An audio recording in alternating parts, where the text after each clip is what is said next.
is Max Access, where Mackenzie Barwell takes you closer to members of Forge FC off the pitch on the Forge Audio Network. Forge fans, welcome back to the Audio Network. Today is November 13th, 2023. Today I've got an episode of Max Access for you. I was joined by Forge FC's own David Choinière via Zoom. He and I chatted about what he gets up to in the off-season, how he felt about that final and the 2023 season, and then lastly, where the team is at going into CONCACAF very soon. So, thank you so much for tuning in to the episode, and enjoy it. Thanks for joining me, Dave. How are you? I'm good. How are you? I'm doing good too. I'm just trying to figure out what to do with my life now that everything's done. I think it's for everybody in the off season. Yeah, I know. And I just interrupted you before you started talking about what your plans were. But what have you been up to since the final? Since the final, a couple days to relax, do absolutely nothing. Good. And then every off season, I go back to my hometown, Montreal, and just catch up with my family, friends that I haven't seen in a while.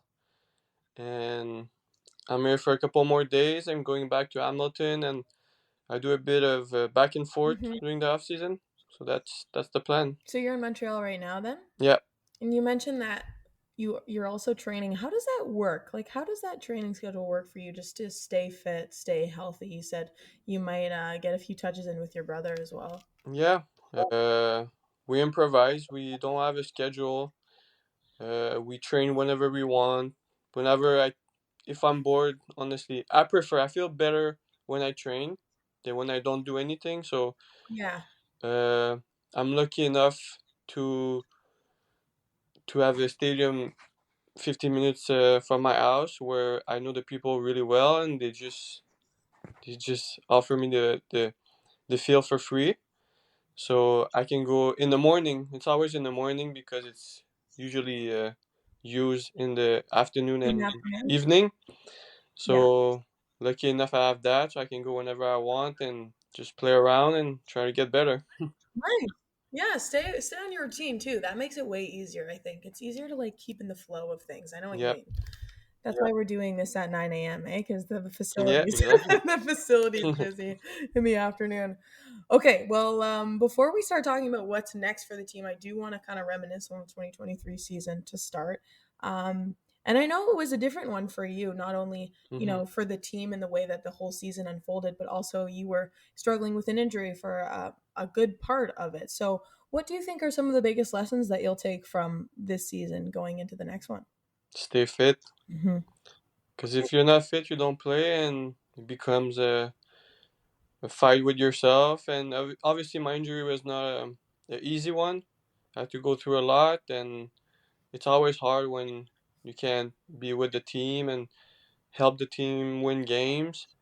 So my goal is just to stay fit and be available for the coach to use me whenever he wants.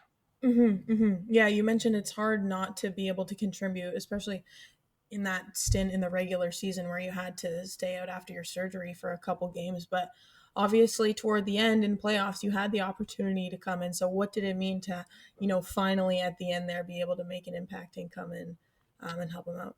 Yeah, I was super grateful for that because, long story short, I was not supposed to play. Usually the surgery I've had done, it's 4 to 6 weeks, and I came back inside the 2 weeks. So for me, I was just happy to be there. Obviously, I wanted to be a bit more involved, but it is what it is. And like I said, I was just happy to be there and help the team get another trophy. Yeah. I was happy to see you in there. I'm not gonna lie. I had to keep my cool when you were coming in because I was on the pitch. I was pitch side, right? Yeah. Doing my thing on the microphone, and I forgot I was supposed to be neutral in that in that moment. So just know that I was having a little bit of a freak out. Looking at that final though, specifically against Calgary, this is obviously not the first one that you've played in with Forge, but definitely something that we haven't really seen before in the way that it unfolded. Obviously, the first 90 minutes going the way it did, and then the insanity of extra time. But without me putting words in your mouth, what exactly about that game felt different from previous finals that you've played in? And what about that one was special? It was pure magic. Yeah. I've watched it back, and I can't believe the 2 goals are out of nowhere. They're magic moment that only happens in finals. It's hard to describe. It's like that kind of stuff just happened in the final, and it had to happen to us. I don't know. It's really hard to explain, but for me, whenever I talk to my friends, I was with a few friends a couple of days ago on the weekend, and I just told them like that was pure magic. Like Yeah. those two No, goals, seriously. everybody asked me, do they meant to score those goals? And I always say it's magic. Yes or we never know the answer, I think, but Don't even ask the question. We don't even want we to say know. yes. Don't We say ask. yes, and yeah, that was special with our fans. I think the stadium was electric at the end. I was super in the zone in the game, but I think from what I heard from my family who was there, the stadium just blew up at the end. It was insane. Oh my gosh. Yeah. Unreal. So And yeah, interesting to hear from your perspective as a player that you felt that it was just as magical or insane as the fans did. Almost like a similar experience in that sense, because you could have never predicted that to happen either, no? never those 2 goals. Sometimes when you build up to score a goal, you can feel it. You like, oh, the next pass, okay, it's gonna be a goal. These Yeah. goals are like out of nowhere, and you're like, even on the field, you're surprised. You're like, wow, it went in. What? Yeah. Have you seen some of those replays or video edits of the Borges goal as well? The edit. Yeah, like the social media videos. Yeah, I've seen a couple. I mean, every time I was open up, I was on Instagram a few days after the final. I was seeing either Benny or Borges or Yeah, G. yeah. I mean, that's all I was seeing. It's a never-ending highlight reel at this point, Yeah, but totally yeah. worth it. Okay, well, quickly moving on though, looking at CONCACAF. Obviously, last year you guys weren't able to play in this competition just because of the restructuring of the tournament. But what are you most excited about now that you have the opportunity to do that again, and not only getting that experience but having it before another CPL season? It's a special competition. It's the biggest in Central America, North Central. We're gonna have a We're gonna be lucky to play against a big team. We don't know yet. Probably MLS or Liga MX. Get ready. I mean, we're gonna start preseason pretty soon. Get ready, and it's just excited to compete against the best and try to prove yourself. Yeah. And we're gonna be underdog. We already know that, but I mean, we know ourselves. We thrive under big moment, and we're gonna try to make it more magic happen. Yeah, I mean, I've been with this team for what, one season? Yeah, And I think if there's anything I've learned, it's that, yeah, you thrive under big moments. exactly. So I can confirm that. Yep. When do you find out, Dav, like who you play in that first round? I heard 12th or 13 December. Yeah, December 12th or Okay. 13th. I don't know exactly, but Yeah. Okay, well, I guess we'll have to keep an eye out for yeah. that one.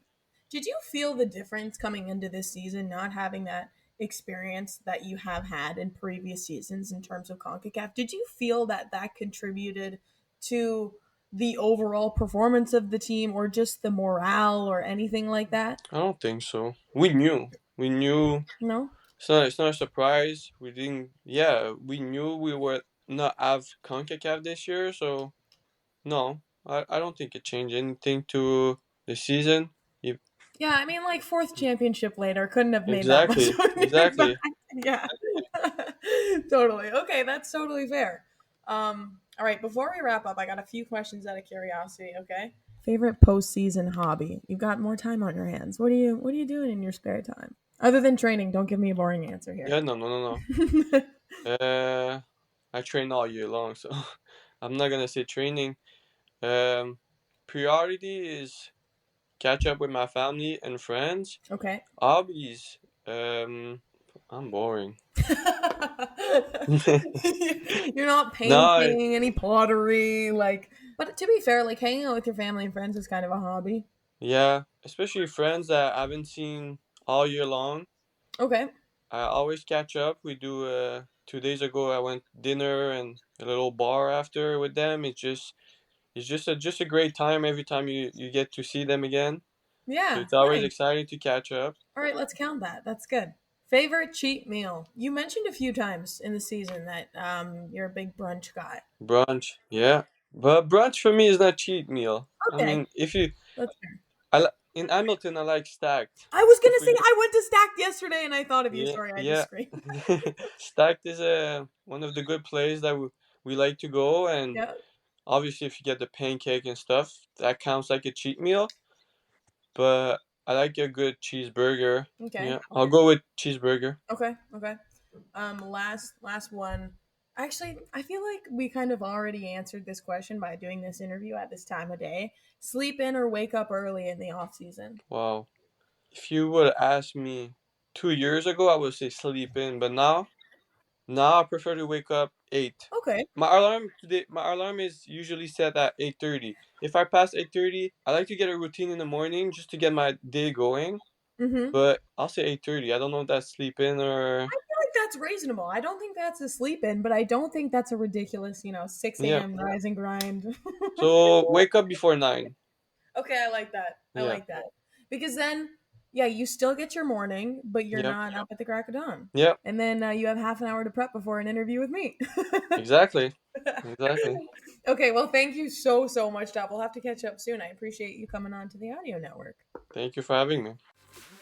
Thanks for listening to Max Access on the Forge Audio Network. If you like what you heard, please like, follow, subscribe, comment, and share.